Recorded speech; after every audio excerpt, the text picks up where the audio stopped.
Government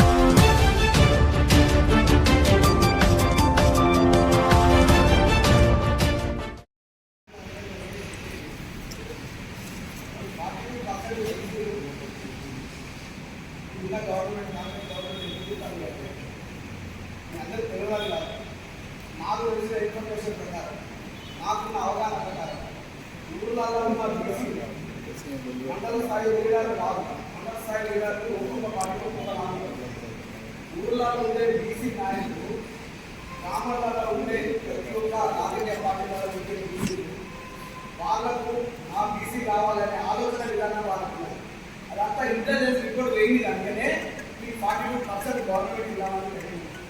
అంతేగాని మీరు కొట్లాడడానికి రింగులో చూసో ఇచ్చడానికి ఏదైనా కానీ మేము మందకృష్ణ మాదిగ నాయకత్వంలో వర్గీకరణ సాధించిన దేశ ప్రధాని తీసుకొచ్చామంటే గ్రామాలలో మాదిగలు ఐక్యంగా ఉన్నది కనుకనే ఇన్ఫర్మేషన్ పోయి ఇంటెలిజెన్స్ రిపోర్ట్. ఇక్కడ మనం అందరం ఏం మాట్లాడతాం అనేది కూడా ముఖ్యమంత్రి ఆలోచిస్తారు, జిల్లా మంత్రి ఆలోచిస్తారు, జిల్లా ఎస్పీ ఆలోచిస్తారు, ప్రతి ఒక్కరు.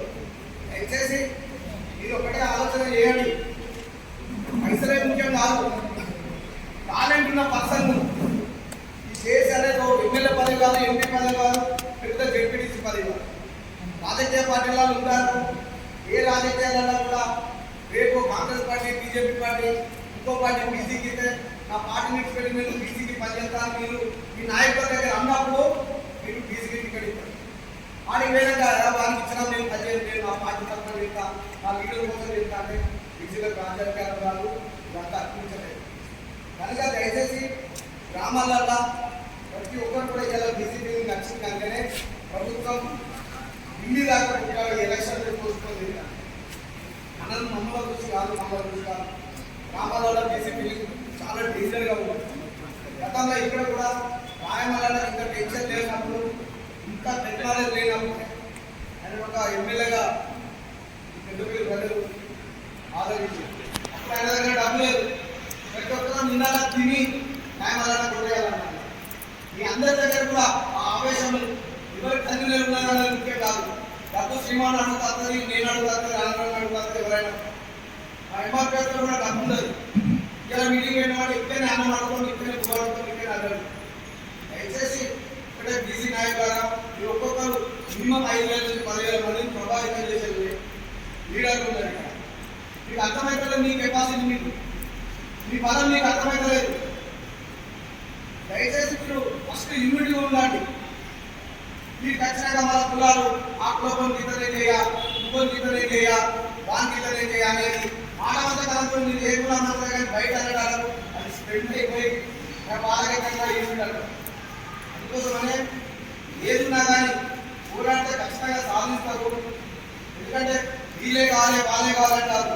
గత 10 ఏళ్ల నుంచి బీసీ నాయకులంటే పెద్దపల్లి కానీ మండల కానీ శ్రీమానులు ఏడ తిప్పలవాడారో, ఏడ దేశంలో ఢిల్లీ అయినా కానీ తమ్ముడు ఎక్కడున్న వాళ్ళు ఎక్కడలోని నేను కూడా చేసి ఆ ప్రెసిడెంట్ ఉంటే ఇంకోరు కూటానికి ఉంటాడు. అందరికంటే శ్రీమాన్ కాదు, ఎవరైనా కానీ దయచేసి పైసలు అనేది ముఖ్యం కాదు. పైసలు ఎవరికి కావాలి? క్రికెట్ అందరూ పైసలు కావాలి, మనం చేయదు. నేను పైసలు అడిగితే ఎవరైనా ఇస్తారు పైసలు. మీరు ఒక నాయకుల కోసమే ఆలోచిస్తారు, బీసీ నాయకుల కోసమే ఆలోచిస్తారు, బీసీ రాజకీయాల కోసం ఆలోచిస్తారు. బీసీ ఒక ఎంప్లాయీ ఎంత ఇబ్బంది పడతామని తెలియదు. ఒక సామాజిక వర్గంలో వాడు ఎటువంటి ఆఫీసర్ అయినా మనకు మంచి పోస్టింగ్ వస్తాయి. బీసీ ఆఫీసర్లకు రాదు.